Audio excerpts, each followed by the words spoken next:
Definisi akal adalah quwwatut tafakkuri wa tamyiz, adalah quwwatul idrak wa tafakkuri wa tamyiz, kemampuan seseorang untuk berpikir, untuk membedakan.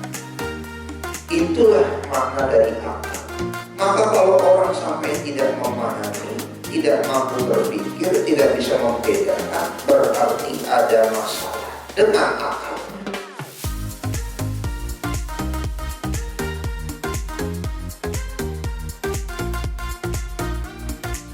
Innal hamdalillah nahmaduhu wa nasta'inuhu wa nastaghfiruh wa na'udzu billahi min shururi anfusina wa min sayyiati a'malina. Man yahdihillahu fala mudilla lahu wa man yudlilhu fala hadiya lahu. Asyhadu an la ilaha illallah wa asyhadu anna sayyidana Muhammadan abduhu wa rasuluhu la nabiyya ba'dah. Allahumma salli wa sallim wa karrim wa 'azim ala hadzal nabiyyil karim sayyidina wa habibina wa syafi'ina wa qurrati a'yunina wa maulana Muhammadin wa ala alihi wa ashabihi wa man tabi'ahu bi ihsanin ila yaumiddin. Amma ba'du. Ya ayyuhal hadirun, usikum wa nafsi bitaqwallahi wa ta'atihi faqad fazal muttaqun. Wa qala Allah ta'ala fi kitabihil karim, a'udzu billahi minasy syaithanir rajim. Bismillahirrahmanirrahim. Ya ayyuhalladzina amanu taqullaha haqqa tuqatih wa la tamutunna illa wa antum muslimun.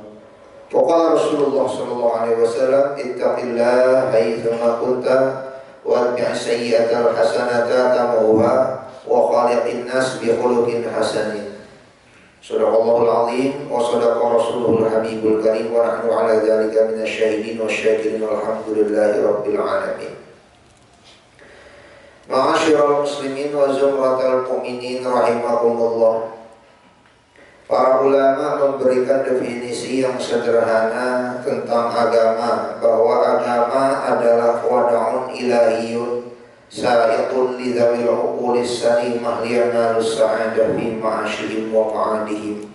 Agama adalah seperangkat peraturan Tuhan guna menuntun manusia yang memiliki aqlun salim, akal yang sehat, agar mereka mendapatkan kebahagiaan di dunia dan di akhirat.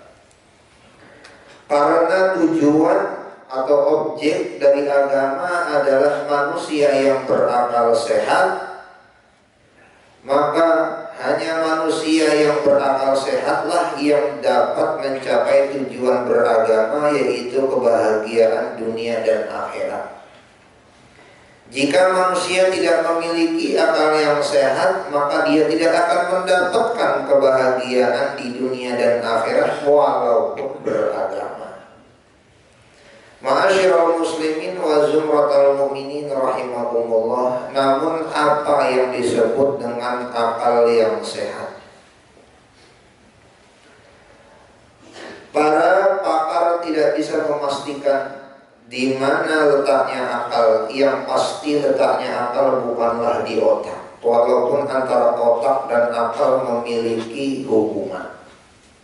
Otak berfungsi untuk menyimpan data, akal berfungsi untuk memahami. Maka ada orang yang mampu menyimpan banyak data di dalam otaknya, tahu ada benda yang namanya tempat sampah, tahu ada benda yang namanya sampah, tapi tidak sampai memahami bahwa sampah itu harus ditaruh, diletakkan di tempat sampah. Berarti dia tidak memiliki akal yang sehat, walaupun otaknya menyimpan data. Ma'asyiral muslimin wa zumratal mu'minin rahimakumullah. Otak menyimpan data tentang bilangan-bilangan angka sehingga orang bisa berhitung. Tetapi kalau dengan hitung-hitungannya itu dia kemudian menipu orang, dia berbuat curang dengan ukuran-ukuran hitungan-hitungannya, maka otaknya bekerja tetapi akalnya tidak bekerja. Itulah yang di dalam Al-Quran disebut dengan qalbun marid, akal yang sakit. Maka letak akal bukan di otak, tetapi letak akal ada di qalbu. Allah Subhanahu wa ta'ala berfirman, lahum qulubun la yafqahuna biha. Mereka memiliki qalbu, tetapi qalbunya tidak digunakan untuk berpikir, memahami.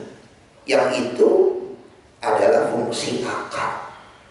Ma'asyiral muslimin wa zumratal mu'minin rahimakumullah. Maka definisi akal adalah quwwatut tafakkuri wa tamyiz, adalah kuwatul idrak wa tafakkuri wa tamyiz, kemampuan seseorang untuk berpikir, untuk membedakan. Itulah makna dari akal.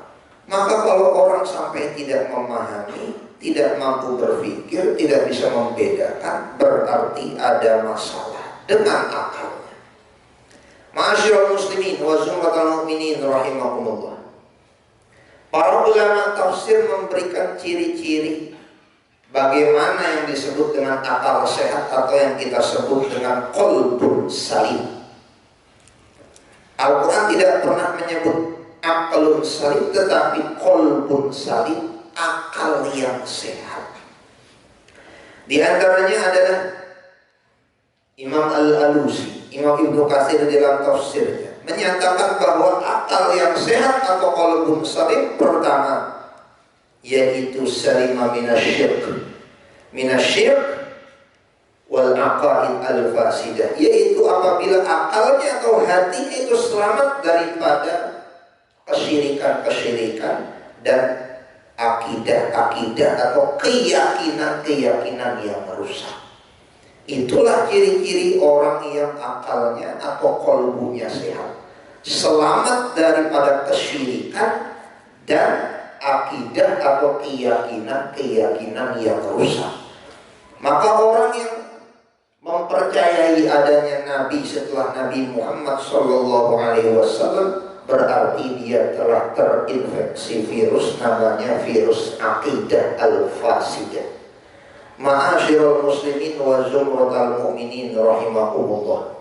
Sebagaimana orang yang mempercayai bahwa ada yang memberikan manfaat selain daripada Allah Subhanahu wa ta'ala, mendatangkan mudarat selain daripada Allah Subhanahu wa ta'ala, tidak mengembalikan semua yang terjadi ini kepada Allah Subhanahu wa ta'ala, berarti yang bersangkutan terinfeksi virus syirik walaupun tidak secara langsung.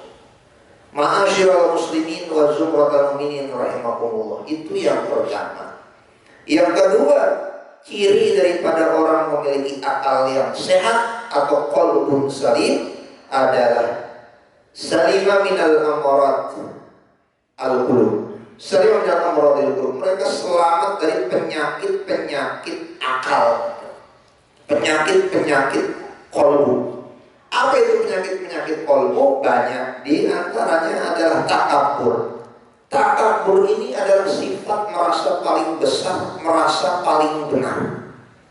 Walaupun dari lisannya terucap Allahu Akbar, Allah yang maha besar, Allah yang paling tinggi, Allah yang paling mulia, tetapi kalau di hatinya malah yang bersangkutanlah yang merasa paling besar, merasa paling benar, yang lain kecil selain dirinya pasti salah. Berarti yang bersangkutan sudah terinfeksi virus takabur. Itulah ciri-ciri qalbun marid, berarti akalnya tidak salim, akalnya tidak sehat. Lalu di antara penyakit hati yang lain, penyakit akal sehat yang lain apa lagi? Penyakit ujub. Ujub itu adalah satu penyakit yang melihat diri itu sebagai orang yang istimewa. Melihat diri sebagai sosok yang spesial, yang istimewa dibandingkan yang lain, ini adalah penyakit ujub. Atau dia melihat amal solehnya ini merupakan hasil kerja kerasnya dia. Ada lagi penyakit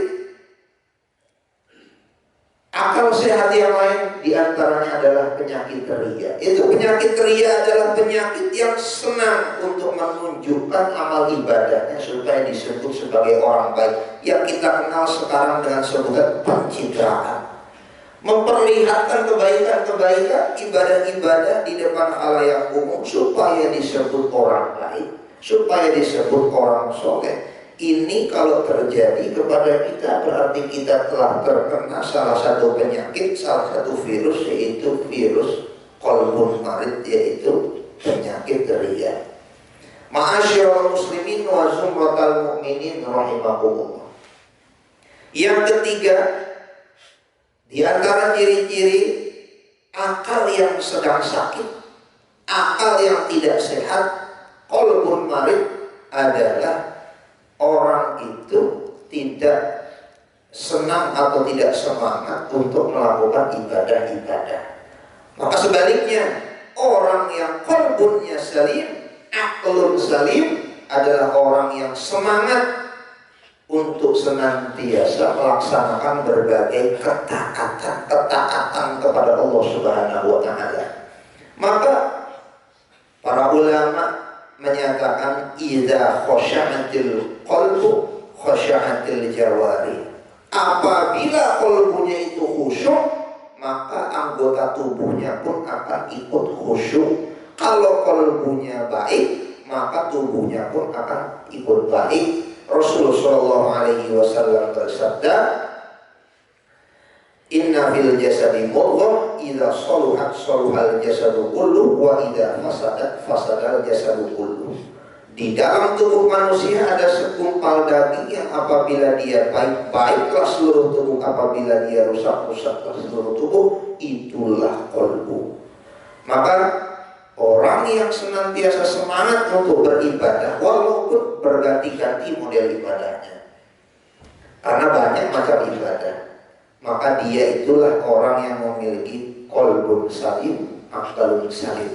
Ma'asyiral muslimin wa zumratal mu'minin rahimakumullah. Maka itu di dalam beragama, satu, apabila kita beragama dengan akal yang sehat, ciri-cirinya adalah baik akidahnya, jauh dari kesyirikan, jauh dari penyakit hati, dan senantiasa semangat untuk melakukan berbagai ketaatan, perbuatan baik, amal-amal yang soleh, baik itu kepada Allah Subhanahu wa Ta'ala maupun kepada sesama manusia. Inilah cara kita beragama dengan akal yang sehat. Barakallahu li wa lakum fil Qur'anil azim wa nafa'ani wa iyyakum bima fihi minal ayati wal dzikril hakim wa taqabbala minni wa minkum tilawatahu innahu huwal ghafurur rahim.